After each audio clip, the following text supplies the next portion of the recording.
every difference of opinion is not a difference of principle, and helping find a way to make folks in Congress reason together to solve problems. This is doable. We know it is, but we know that we're going to need to change the rules of Congress to help affect that kind of long-term change.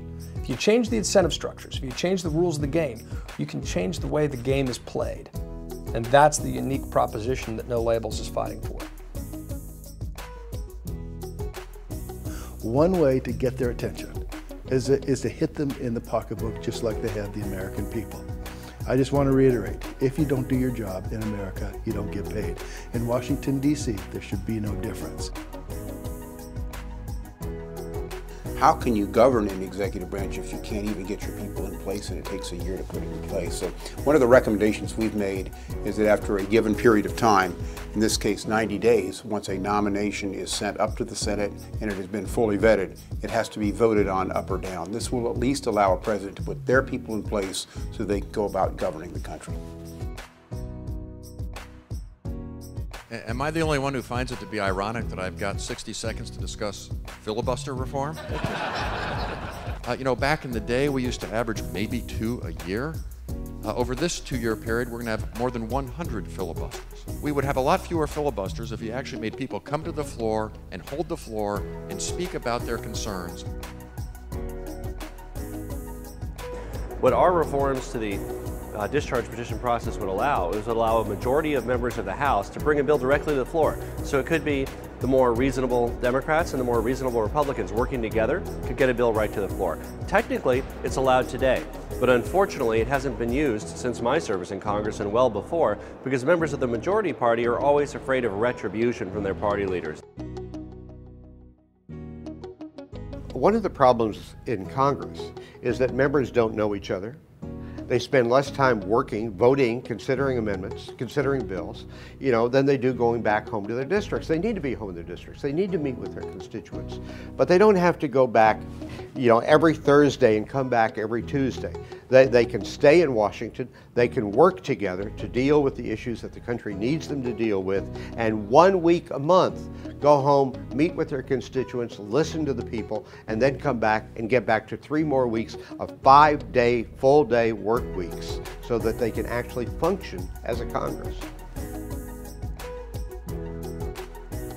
I love this Make Congress Work platform that No Labels has put together, and I'm particularly attracted to the idea that the President of the United States will have to come before a House of Congress once a month for 90 minutes, not to make a speech and see us vying for which side could stand up and sit down, but to answer questions from the representatives of the American people, and to obviously have it telecast and broadcast so the American people can see that.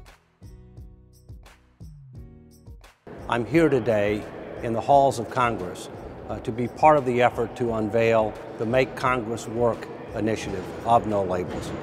One particular aspect of that initiative is to require an annual fiscal report to a joint session of Congress by nonpartisan professionals such as the Comptroller General. You know, we did not swear an oath to pledge to special interest. We swore an oath to uphold the Constitution of the United States. I strongly support a meeting between Republicans and Democrats, a bipartisan meeting each month, one in the Senate and one in the House, where members would come together for no agenda, no political agenda, except getting to know each other and working with one another. One of the reasons that I support the bipartisan seating arrangement plan in this agenda is because it's a common sense proposal that brings members of leadership together on a regular basis and talks about the common goals they have of serving the American people and getting good results. I support the No Labels Bipartisan Leadership Committee because it's an idea much like the Executive Committee on a Board of Directors that would force Congress to be accountable. Right now, our congressional leaders are not talking to each other. An executive committee, a bipartisan leadership committee, would force accountability for Congress. I think one of the most important things we can do as a member of Congress is make a commitment that we will not do any negative campaigning against a sitting colleague. Whether that colleague's a Democrat or Republican, no matter what party that we belong to, we will not go into a state. We will not do any negative campaigning against that person. Can you imagine a person coming to you and asking for your help and assistance and even co-signing a bill or help sponsoring a bill? And then on the weekend they find out that you're in their state campaigning against them? The agenda that No Labels is talking about, there are going to be some disagreements, some agreements, but I think what's important is that we put common sense legislation forward that moves our country together and focuses on the area of common ground. This is where we're going to be able to move things forward for the American public.